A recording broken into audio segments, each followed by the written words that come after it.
Ako mga kaibigan, si retired Brigadier General Jerry Zamudio, ang inyo pong mga kasama sa ating programa at of course sa studio, ang ating pong regular na mga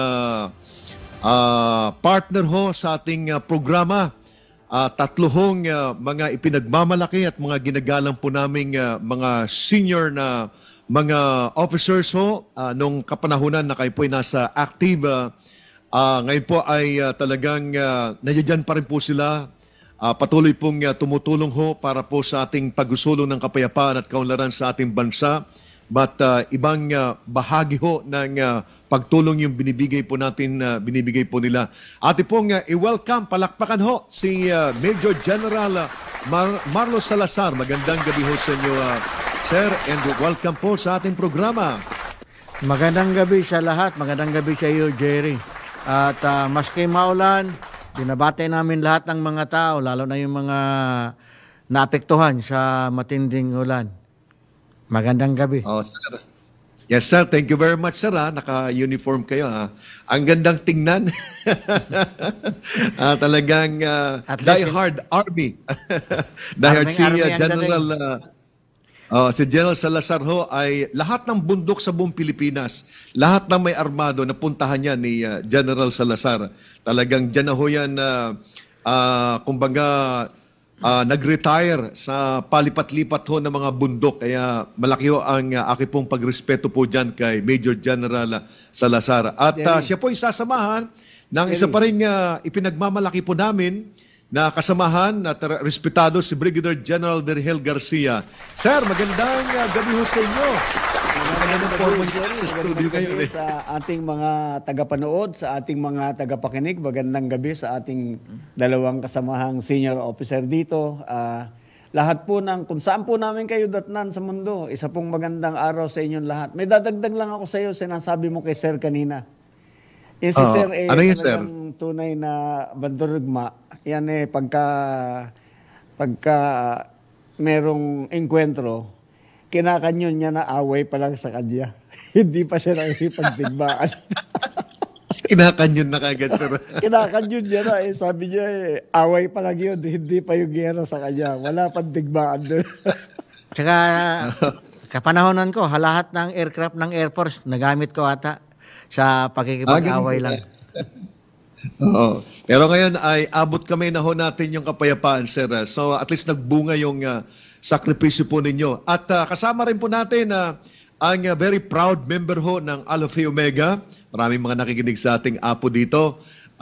Kabrad po natin sa apo si Brigadier General Rene Calonzo. Sir! Yes, Brother Jerry, magandang gabi sa inyong lahat, sa lahat ng mga nakikinig, lalong-lalo na yung mga kasamahan na banggit niya sa apo at saka kay General Gilbert Lianto, ang ating chairman ng National ROTC Alumni Association Incorporated. Sir, magandang gabi at sa lahat ng mga kababayan natin na naulanan, mag-ingat sa susunod at baka kayo ay magkaroon ng karamdaman. Lestos, Pairoses. Nabanggit ni General Calonzo si General Lianto. Kanina ho ay nasa Bantayan Island po siya. Kasi kasama po siya doon sa inaugural flight ng Cebu Bantayan at ito'y magbubukas ng bagong oportunidad po sa turismo dyan sa nasabi ng reyon. At ipinagdiwang po ng Bantayan Island ang isang makasaysayang yugto ngayong araw sa magitan po ng inaugural na commercial flight mula po sa Mactan Cebu International Airport Authority patungo pong Bantayan Airport. Ang flight ho ay umalis ng 8:10 kaninang umaga at dumating po ng 8:36. Ay mainit pong sinalubong ng mga lokal, ng mga opisyal, mga VIP at mga bisita na ayon po doon sa mga nag-obserba ho ay nagmarka ng simula ng bagong kabanata sa turismo at koneksyon ng Bantayan Island. Napakaganda pala sir ng Bantayan Island. White beach talaga ito Maganda ang Bantayan Island. Tatlo ang munisipyo dyan, Jerry, sa Bantayan Island. At nandyan yung isang napakagaling na Philippine Maritime Institute na eskwelahan. Dyan mismo sa Bantayan Island. Hindi lang snorkeling dalhin mo doon. Kung hindi, magdala ka ng bisikleta mo at merong bike course doon na maganda ring gamitin. kung ikaw ay mahilig sa physical exercise. Pero Sir. Jerry, kung pagandahan ng dagat ang pag-uusapan, ipagmamalaki ko yun doon sa amin sa Hulo. Talaga namang maganda ang mga dagat sa amin doon. Hindi lamang talagang talagang sumikat pa dahil dati problema yung peace and order situation eh. Pagka medyo Pero- iba itsura mo doon, pwede kang makidnap. Ngayon tahimik na sa Oo nga daw, sir. isla ng Basilan Hulo, tsaka no? Hulo. Kaya- Oo. So, yan ang next destination siguro ng mga eroplanong pag-aari ng ACDI. Sir, pinangunahan ni Governor Gwendolyn Garcia ang okasyon na dumating bandang alas 9 ng umaga kanina at binigyang diin ang kahalagahan po ng pangyayari. Sa pambungad na pahayag po ni Mactan Cebu International Airport Authority General Manager Julius Neri, pinuri niya ang araw na ito bilang isang game changer para po sa bantayan na binanggit ang unang biyahe ng 72-seater ng eroplano na pinapatakbo po ng Leading Edge Air Service Corporation, isang complementary business line ng ACDI Multipurpose Cooperative, bilang daan upang mapaunlad ang ekonomiya at turismo sa isla. Isa sa mga tampok ng programa ay ang audiovisual presentation ng CATSI. Ito sir yung business line ng complementary business line ng ACDI na tumutulong para sa pagpapalawak ng turismo sa ating bansa. At Liascor na sinundan ng cake slicing ceremony, si Major General Llanto na kumakatawan sa ACDI ay pinuri ang bagong ruta mula Mactan, Cebu patungong Bantayan Island bilang isang mahalagang hakbang sa pagpapalakas ng turismo sa reyon. Binigyan din niya ang kasalukuyang proyekto ng ACDI sa larangan po ng aviation sa Cebu, kasama na ang pagtatayo ng isang napakalaking hangar at pagpapatakbo ng kanilang mga paaralan sa pagpapalipad. Kasi dalawa yung flying school natin, sir. Yung isa nasa Cebu, sa Mactan, ang isa po ay nasa La Union at mga bagong-bago yung eroplano ng ACDI. Sa talumpati ho ni Governor Garcia, ibinahagi po ni Governor Garcia ang mga hamong inaharap sa pagtatayo ng runway ng Bantayan Airport, kabilang ang pakipagnegosasyon sa halos 35 na may-ari po ng lupa. Muli niyang tiniyak ang kanyang suporta ho sa proyektong hinihimok ang CATSI, ang Liascor at ang ACDI na panatilihin po ang abot kayang pamasay upang masigurong maabot ito ng lahat. Kaya congratulations sa lahat ng mga taga-Bantayan. Lalo ko na yung oportunidad na makita yung ganda ng nasabi ng island. Di ba, sir? Ano? So, yun lang, sir. Ipasingit naman Maganda tayo- talaga yan kasi unang-una, taga Naga Cebu si General Llanto. At nag-college yan sa San Carlos. sa Cebu. Ayun, oo. Ilang minuto ba Pabati lang yung biyahe, Jerry? Ilang minuto Nasa from mga Mactan, 30 Cebu? minutes yun, sir. 30 minutes yung biyahe na eh. Okay, So, ang ano- kagandahan nito ngayon, sir, ay konektado ka na parang kung ikaw ay turista na galing sa Metro Manila or ibang bansa, landing ka lang doon sa Cebu, and then mayroon ka ng sasakyan ngayon, commercial flight papunta ng Bantayan. Nandito na si Emil Carion, sir. Pabatiin ko lang, sir. Emil, magandang gabi and welcome sa ating programa. Yes, General Samudio, sir. Magandang gabi at magandang araw po sa lahat ng mga kasamahan natin dyan sa studio at sa mga na dumadaan ngayon sa matinding pagsubok ng baha. Ay enjoy lamang kayo, makinig lamang kayo. Pero sir, aayusin ko lang yung audio ko. Babalik po ako maya-maya konti. Sige, Emila. So, sir, ibabalik ko na sa inyong mikropono kasi alam ko ay meron kayong mga inihandang mga pag-uusapan ngayon. But ako ay happy lang ako na nalaman ko na meron na palang flight ngayon pupuntang Bantayan at yan ang una namin pupunta ng aking asawa ngayon. Kasi tinitingnan ko doon sa internet, nag-search ako tungkol sa Bantayan. Talagang white na white yung beach pala dyan sa sand, dyan sa island na yan. So, back to you, sir. Dati kasi, Jerry, yung biyahe going to Bantayan, pagdating mo ng Cebu, Mactan, maglaland trip ka. 4 hours. Ilang oras, sir? 3 to 4 hours. 3 to 4 hours, magbibiyahe kang ganon, dadaan ka sa Another 2 hours mag-boat. papuntang Bogo, no? So mga ganong mahabang biyahe pa yung aabutin mo, tapos sasakay ka ng ferry, tatawid ka doon sa island. So mga a good 5 hours pag landing mo sa Cebu. Ngayon minuto na lang, 25 minutes. 30 minutes na lang, sir. 30 minutes na lang. minutes. Yun. So, kaya congratulations po, sir, sa ACDI, Multipurpose Cooperative. Nakita ko ngayon talaga, sir, yung oportunidad, yung malaking tulong na ang mga tao ay nagsasama-sama sa isang kooperatiba. Nagkakaroon tayo ng lakas eh. Sino mag-i-imagine ngayon, sir, na tayo mga sundalo, yung mga pulis ay makakaroon ng kakayahan na mag-operate ng isang eroplano na magpo-provide ng commercial flight dito sa bantayan na ito na island. So dahil yan sa tayo more than 230,000 na mga sundalo at sa mga miyembro ng Bureau of Penology at saka ng Coast Guard ay nagsama-sama. Kaya ngayon ay tayo ng pinakamalaking kooperatiba ngayon sa buong Pilipinas. Ang ACD. Talking about Multipurpose tourism, Cooperative. Jerry, yung Cebu kasi, especially yung Cebu City, center kasi siya doon sa ibang mga lugar, sa Visayas, at saka part ng Mindanao, gaya ng Siargao and everything. So, very ideal. Pwede kang pumunta ng umaga, balik ka ng hapon or gabi sa Cebu. So, sana marami pang silang i-open so that there will be more tourists who will be coming in. At we love to sing, Hindi lang siya national. Yung sinasabi namin, taga Cebu rin ako, yung gustong favorite na kanta ng aming gobernador, I love Cebu. At anak niya ngayon yung nasa tourism. Suportahan natin. Hindi lang yan para sa Visayas, kung hindi para sa buong Pilipinas na ang turismo natin ay natural at wini-welcome lahat. Jerry, bago mo kami iwanan, tanungin kita muna tungkol dyan sa ACDI. Kasi alam ko yung ACDI, lumaki ng pagkalaki-laki at patuloy ang paglaki at hindi maawat ang paglaki dahil ang daming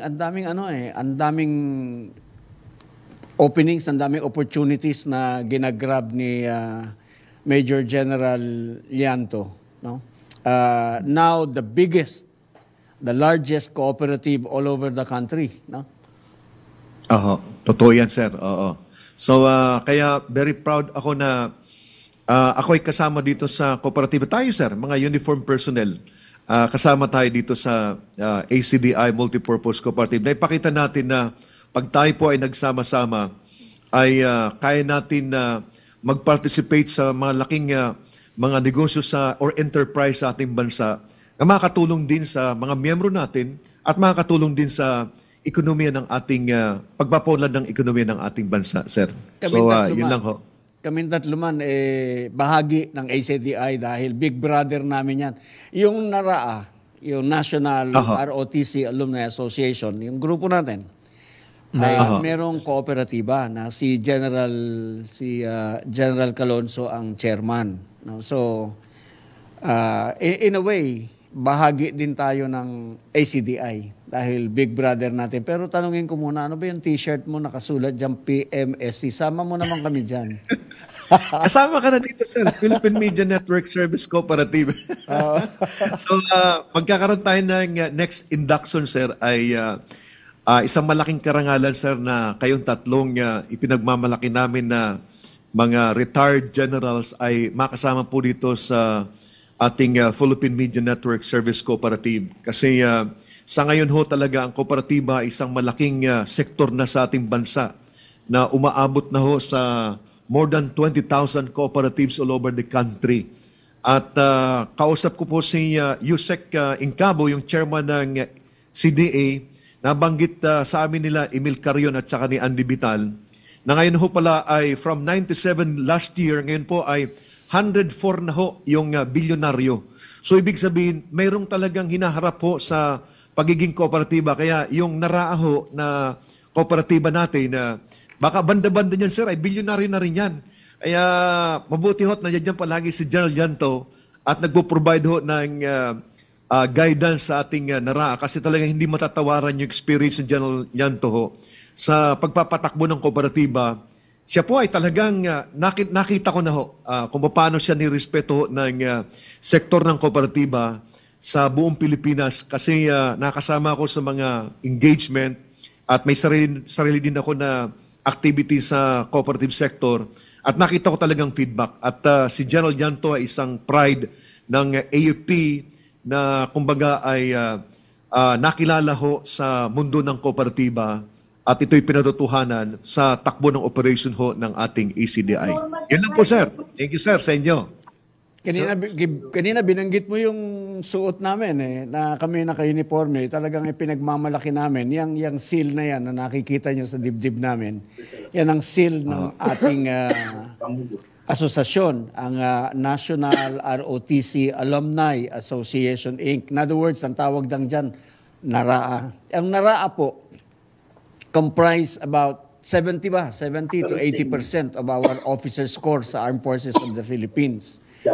Yung mga hindi air, yung nasasaklaw natin yung ating mga members. Ano po?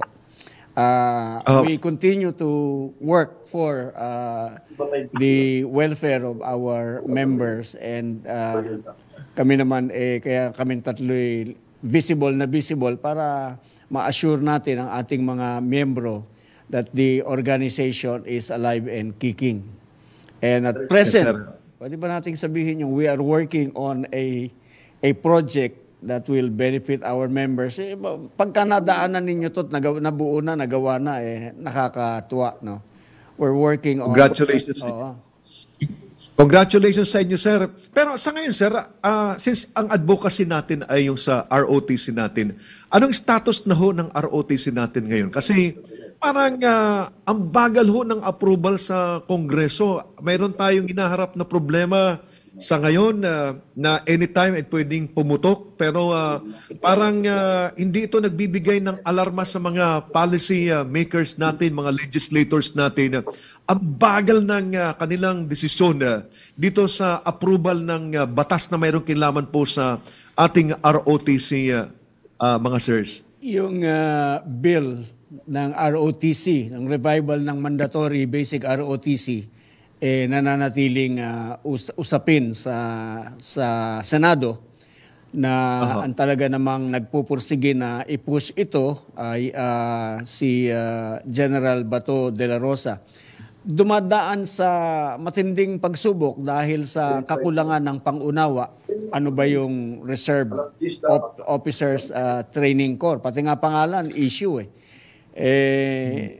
kaya kaming tatlo, pinipilit namin to, in our own way, sa pamamagitan ng programa ninyo. Jerry, maraming salamat at kami mayroong window. To be able to do this para mas maraming marating na mapaunawa namin kung ano ba yung ROTC, ano ang kahalagahan nito. Kaya now and then palagi ipinapaliwanag namin, ROTC, ano ba yung ROTC? Yung iba, meron dyan na ang attachment doon sa NSTP law na akala nila binabangga ng ROTC dahil yung tatay nila yung author ng NSTP law. Hindi naman natin gustong banggain yung NSTP. Sa totoo, nung pinag-uusapan namin ito sa DND, ang proposal ng NARAA, Jerry, is not to repeal the NSTP law because the ROTC and NSTP can go hand in hand. That is our suggestion. Kung bakit lang lumabas na ngayon dito sa bill na pinoproseso nila sa Senado is it will have the effect of repealing the NSTP law. I think they should remove that provision. And maybe they will get the support of 2 more votes in the Senate. Si General Calonzo baka merong gustong dagdag. Yes, napakalaking bagay ang nagagawa ng ating programang ito upang matalakay ang kahalagahan ng ROTC dahil sa lalong-lalo na doon sa mga ayaw umintindi ng kahalagahan ito. Lalong-lalo na sa pagkakaroon natin ng isang malakas na reserve component na talaga namang siyang magiging sandigan ng ating depensa kung magkakaroon tayo ng problema.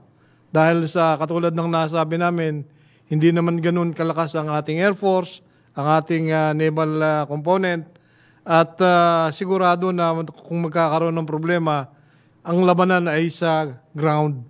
At diyan natin makakasama ang ating mga ROTC graduates na members ng reserve component. At iyan din ang gusto naming iparating sa ating mga mambabatas at saka sa ating mga ibang nanonood na kailangan bigyan ng konting pansin, dagdag na pansin, ang Reserve Force Development. Dahil sa mayroong mga dapat gawin, dapat iayos, lalong-lalo na sa mga opisina na namamalakad dito. Kailangan itong bigyan ng konting pansin. At ganoon din, lalong-lalo na kasama nito ay ang pag-allocate ng pondo na kailangan upang mapalakas ang ating reserve component. Yan yung sinasabi ni Ka Emil na paghahanda. Huwag tayong gumawa ng army natin na pangdepensa. Pag nandyan na yung kalaban, dapat wala pang kalaban, i-prepare na natin yung sarili natin. Parang basketball, parang sa fencing or anumang sports na malayo pa yung Olympic, 4 na taon pa lang, nagpa-practice na tayo, nagre-rehearsal, pinipili yung mga taong pwede.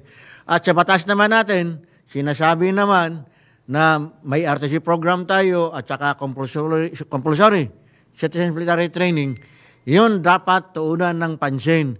At huwag na lang tayong maraming gawin. Kung hindi, i-focus doon kasi yun ang kailangan ng ating bayan. Kaya ngayon, malakas ang ulan, maraming binabaha. Sana nagamit natin yung mga reserve units natin or other people trained to do disasters or civil defense dahil part yan doon sa preparation. Ang kaso nga lang, nandun pa sa Senado at pinagdidibatihan. Sana lalabas na yan para makakatulong sa ating bayan. Problema din kasi, Emil, Jerry, no? Problema din kasi is yung pangunawa ng mga nagpapatupad ng Reserve Force Development doon sa ating DND. No? Kailangan kasi malawak at malalim ang pangunawa nila ano ba tong Reserve Force Development para maipaliwanag nila sa ating mga mambabatas kung papaano yung dapat na maging direksyon ng ating efforts. Meron akong yung kanina na nabanggit is similar to yun sa sinabi ni Sancho. Sabi ni Sancho, rely not on the enemy not coming, but on the fact that you have made your position unassailable. Dalawa yung libro sinulat ko sa Reserve Force Development. Yung una is Explaining the Law. Yung pangalawa is yung title ko is Making Our Position Unassailable. Yun yung second book ko on Reserve Force Development. Yun yung preparation na sinasabi natin. We have to be ready. Sabihin natin, di pumasok ka. Kung gusto mong pumasok, we are ready for you. And that is a very strong deterrent. Kaya sinasabi natin, we have to be ready for war in order to maintain peace. Tama yun, sir. You said it right, sir. At pinag-uusapan namin na ROTC na ngayon po ay nakatingga pa ho dyan sa Senado sa ngayon. At tingin ko ito yung pinakamalaking disservice ho ng mga mambabatas na ito'y pinapatagal ito. Parang ang lumalabas hindi tayo natututo Noong panahon ang ginagawa ng AUP, pinapaprubahan yung ating modernization program, hindi pinapakinggan ng ating mga mambabatas. Ngayon, nakita natin yung epekto na naiinsulto tayo dyan sa West Philippine Sea dahil po sa kapabayaan ng ilang mga senador at saka mga kongresista nung panahon ng iba ay nakaupo pa ngayon. Ngayon, gustong maulit-uli. May problema tayo sa ROTC natin. Hindi ito siniseryoso itong issue na ito. Marami nagsasalita, nagpapahayag ng kanilang pagsuporta dyan sa problema natin sa West Philippine Sea, pero hindi naman nila itinatranslate sa aksyon. So kung kayo mayroon talagang pagmamalasakit, i-translate nyo yan sa aksyon. So for that, yan na po ang ating iiwanan sa ating mga kasamaan dito. Emil, baka mayroon kang mga rejoinder muna dyan, mga programa bago natin balikan yung ROTC natin. Yes, General Zamudio, sir, tama-tama. Nabanggit kanina ni General Salazar na napaka-importante ng kultura ng kahandaan, na yung ROTC ay yan ang tinutulak Pero mukhang kanina, mula pa kagabi, actually, pag-ikot ko dito sa mga lugar na apektado ng baha, ay mukhang hindi ganon ang nangyayari. Kasi nga, yung kultura ng kahandaan ay wala sa ating psyche.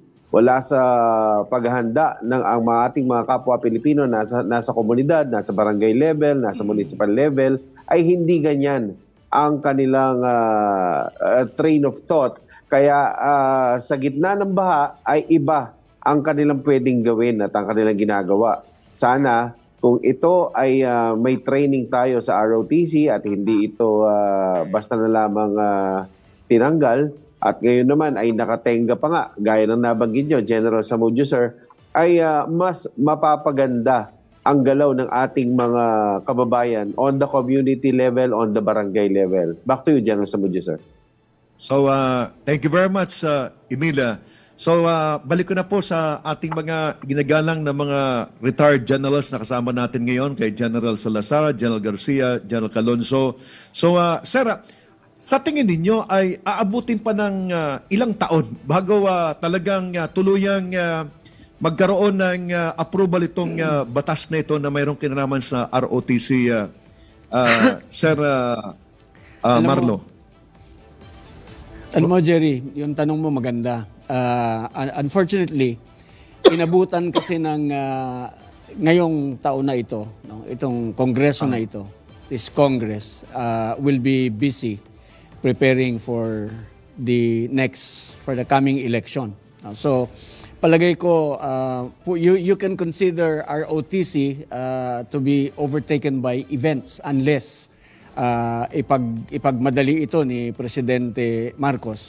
Pero ang gusto ko lamang sabihin is, kaya ito nangyayari is because yung nagpapalakad sa itaas, yung pinakatuktok nito, na dapat sana tumututok dito para ito ay maiusad dahil siya ay mayroong sapat na kaalaman para ma-guide niya ang ating mga mambabatas kung bakit kailangan natin na i-revive ang mandatory basic ROTC. No? For example na lamang, itong ROTC na administration na yan, meron tayong retired na general na napakayaman sa eksperyensa. Napakayaman ng kaalaman sa pagpapatupad ng ROTC kasi siya mismo naging administrador ng ROTC sa buong mundo, sa buong Pilipinas. Siya pa ay merong doctorate sa nagpakadalubhasa sa pagtuturo dahil bago siya naging isang sundalo, siya ay guro, teacher. Nasa atin. We have the opportunity now. Hindi tinatap. Iba yung basa mo yung batas, unawa mo yung batas, yung ugat ng karanasan, meron ka ba? Yun ang wala. Yun yung kailangan natin. Sa DND, tinutukoy ko si General Calonzo, no, na pinakakwalipikado dyan sa topic ng ROTC na pag-uusapan. Pakinggan natin siya kung anong masasabi niya para madagdag ng kaalaman yung ating mga nakikinig about ROTC. ROTC is just a small portion of our entire total reserve force development.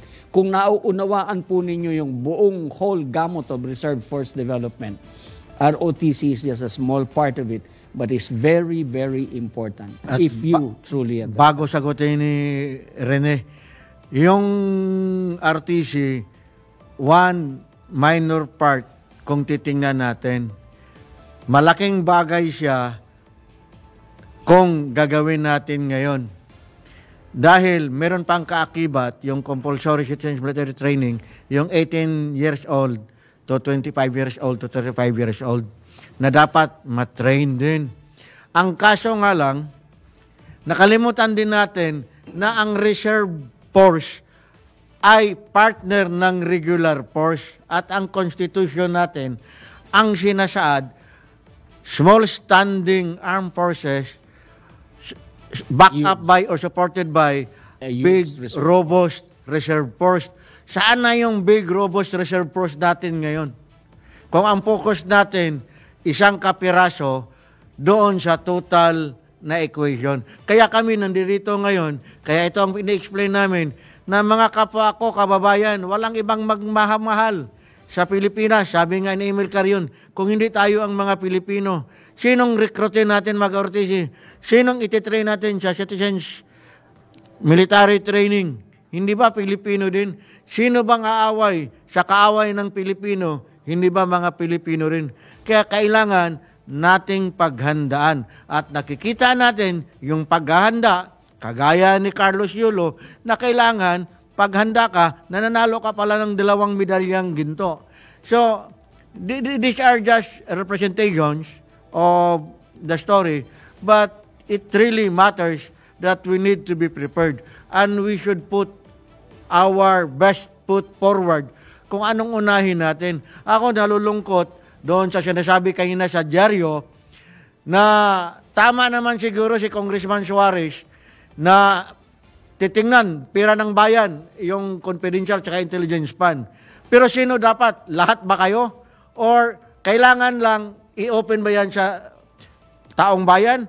Or sundin natin yung pinapractice na dapat naka-inclusive lang yan sa mga taong dapat nandun at tinitingnan, hinihimay, para hindi makikita ng ibang tao, ng mga kalaban, anong pinagagastusan natin. Yun ba yung gusto natin? Kakampihan ba natin yung Makabayan Black na walang ibang hinahangad kung hindi pabagsakin at gagamitin ang pera ng gobyerno para pabagsakin tayo? So, these are the things that we need also to secure. Though I really respect our congressmen, those people who really believe on what they believe. Sana magkaisa tayo, sundin lang natin tamang proseso, tingnan natin yung mga dapat gawin. Kasi at the end, pagdating ng October, kawawa naman, ang dami nating naimbestigahan, lahat yan nakapokus kung titingnan, kung kami mag-analyze, lahat yan idugtong-dugtong doon sa isang pamilya, sa isang tao o ilang-ilang mga tao. So, sana balik tayo, gawa ng palisiya at gawin din natin yung tama. Kung titingnan natin yung pera ng intelligence fund or confidential fund, sana ibalik nyo na rin na ang COA i-audit kayo at huwag yung clearing by certification. So, para pantay-pantay tayo, para yung mga tao makikita saan na pupunta yung pera nyo. Yes, Tama yun. Tama. related sa pondong pinag-uusapan, isa ito sa dahilan kung bakit hindi basta-basta sumulong ang pagtatalakay tungkol dito sa approval ng ating ROTC bill. At sinasabi ko nga nung minsan na kami ay naimbita sa Senate hearing, sinasabi ko na ang human resource development is a very big part of the modernization program. And then therefore, it should also be funded just like the acquisition of equipment. Na ma-allocatean din niya ng pondo dahil itong ating mga equipment na binibili, they will be obsolete 8 to 10 years, but yung ating matututunan sa ROTC program, yung ating return of investment in the ROTC program from which we are going to allocate funds, habang buhay yan. It will remain hanggang sila pumanaw na o mawala na dito sa mundong ibabaw. Nandyan pa rin yan at kailangan nating buhusan ng konting suporta yan. At sana yan ay maintindihan ng ating mga mambabatas para may consider nila na kailangan talaga itong programang ito ay suportahan natin. Kaya maganda naman yung mga gusto nilang mangyayari. Pero tama lang sa lugar at siguraduhin din natin na naprotektahan natin yung seguridad ng ating bayan. Yung, Tsaka yung develop natin, sir, na disiplina, yung kakayahan ng citizens natin. Hindi lang naman military ang mag-benefit po niyan. Pati yung lahat ng sektor ng ating society, pag yan ay pumasok sa iba't ibang mga opisina, magagamit yung disiplina na kanilang mabubuo, matututunan dito sa ROTC program at saka yung iba pang mga capability na matututunan nila dito sa programa na ito. Yun lang naman aking ma-share dyan, Sir Garrick.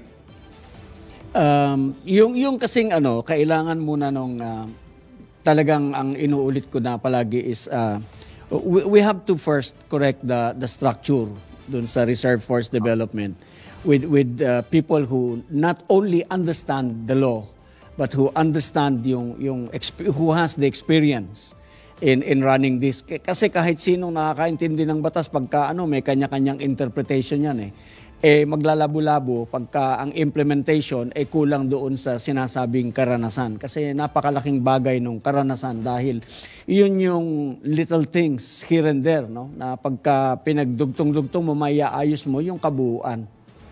Yung ROTC, for example na lamang, ipaliwanag natin. ROTC kanina sinabi namin is just a small portion of the whole gamut of reserve force development because actually, we have a good law on reserve force development. Itong ating Republic Act 7077, very nicely crafted in accordance with two provisions of our Constitution. No? So, yun yung implementing law, enabling law ng dalawang constitutional provision na sinasabi na kailangan nating buuin ang ating reserve force sa ganitong pamamaraan. Okay. So, yung lahat, yung binanggit ni Sir kanina, 18 years old to 25 years old must undergo compulsory citizens military training, yung tinatawag na CCMT, para sa lahat ng mamamayan yon. Ngayon, itong ROTC, kung nauunawaan ninyong mabuti, is an accommodation for students, para sa mga mag-aaral ito, dahil kung ikaw ay nag-aaral, hindi ka required to undergo 6 months of rigid continuous military training. Hahatiin yung 6 months na yon into 2 years so that you're able to still finish the course, finish the training so that pag natapos ka, ikaw ay handa na tumugon sa iyong tungkulin bilang isang mamamayan pagka kinailangan ka. So, kinokontra ninyo yung para sa bata, para sa kapakanan ng bata, so that yung bata, pag lumaki at nagkaroon ng sariling pamilya, at least may training siya to defend himself, to defend his family, dahil dumaan siya ng tamang basic, dumaan siya ng basic military training. Hindi lang yan, Joel Garcia, no? Sa mga taong gustong balang araw maging leader ng komunidad, sa community niya, sa Kongreso, sa Senado, or maybe somebody who would like to become a president, somebody who would like to help the Republic, yung bansa niya. Di at least may training na tayo, naintindihan natin kung paano, hindi tayo nagkukubli na gusto nating makipag-away, gusto nating magpa-komisyon, pagkatapos wala kang ka-training, gusto mo lang ranggo. So, although there are people who would like to do this is now the high time that we will do certain processes, systems na programa na kasama dito sa programa. Ang RTC kasi, ito yung best complement para sa commission officer na yung nanggagaling sa academy and other academies. So, dito manggagaling yung bulk. Pangalawa, yung bulk ng non-commission officer, kasi college graduate man to, college level, para doon sa 18 to 25 years old na mga natitrain din natin na mga reservists, meron din tayong makukuhang magiging NCOs. So dalawa po ang mapaproduce ng ROTC, non-commission officer at saka commission officer. Pangatlo na yung enlisted personnel sa reserve force. So sana pagbigyan natin pansin ito at tulungan natin na yung bansa natin, yung sabi nga sa libro ni Joel Garcia, let us make our country unassailable. And let us try. Last na lumipad ang bandera ng Pilipinas na proudly, yung sinasabi ni Yulo doon sa Olympic, no? At tumatay yung balahibo niya, nakakailabot at umiiyak siya. Let us make our country pride. Let us make our national flag fly high. Kasi noong panahon, nung Korean War, yung ginawa, nung 20th BCT ba yun?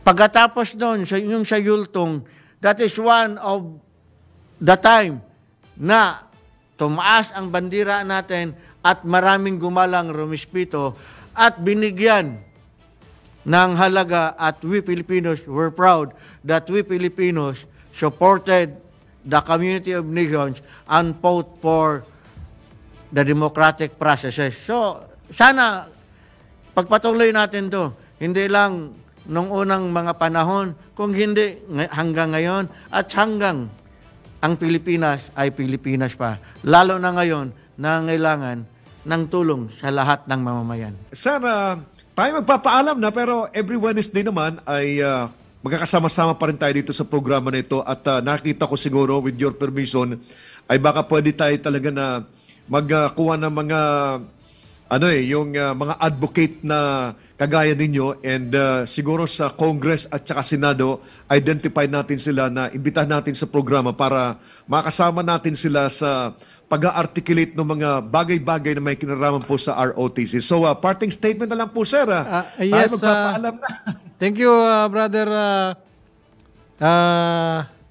Jerry. Jerry. At gusto ko lamang batiin ang mga members ng ROLF na nagdiwang ng kanilang anibersaryo last Monday sa pangunguna ni Congressman Sid Ungab, at mga members ng ROLF, mabuhay kayo, at pagpatuloy nating suportahan ang ROTC program.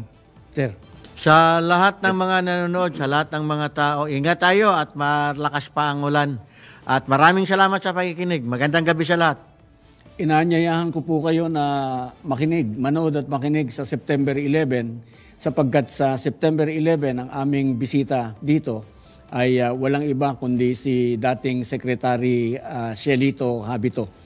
Pag-uusapan po namin yung political dynasty, pag-uusapan natin yung natural born citizenship as a requirement of our Constitution before you're able to run for office. Napakaganda po ito dahil malapit nang ilabas ng COMELEC ang kanilang patakaran sa pagpapile ng Certificate of Candidacy sa darating na halalan. Sana po ay mabigyan ng pansin, mabigyan ng importansya yung number one requirement for running for public office under the Constitution is natural-born Philippine citizenship. Ito po ay hindi na nagagalang ngayon. Nakita naman po natin na napakarami na naging issue kasama na kay Alice Go kung paano nakatakbo, paano naging mayor ang isang banyaga dito sa ating bayan. Meron po tayong kailangang kilatisin sa Senado, sa Kongreso at sa mga iba pang posisyon na pampubliko na dapat nakataan lamang sa mga natural-born Filipinos. Magandang gabi po sa inyong lahat.